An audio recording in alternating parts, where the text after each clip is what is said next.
Welcome my new video. आजको फेरि तपाईँहरूलाई हार्दिक स्वागत गरिरहेको छु साथीहरू। र साथीहरू आज चाहिँ चट्ट लाएर म यतातिर देख्न सक्नुहुन्छ डोको भिरेर ड्याङ्गै यहाँनिर चाहिँ यस्तरी डोको भिरेर चाहिँ म सिप्स काट्न जाँदैछु।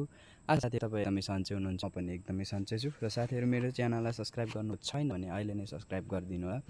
यो चाहिँ मेरो नयाँ च्यानल रहेको छ साथीहरू।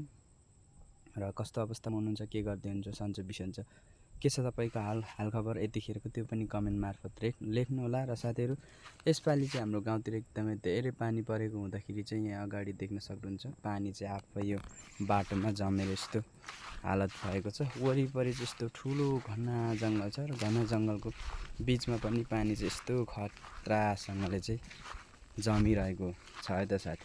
र साथी आजको मेरो दैनिकी तपाईँहरूलाई सुनाउन गइरहेको छु। आजको मेरो दैनिकी चाहिँ बिहान चट्टसँग 5 बजे उठ्यो। 5 बजे उठेर चाहिँ घरको टाकन टुकुन कामहरू गरिसकेपछि चाहिँ यहाँनिर खानासाना खाएर चाहिँ म चाहिँ टक्कसँग बेसीतिर घाँस काट्न जाँदैछु।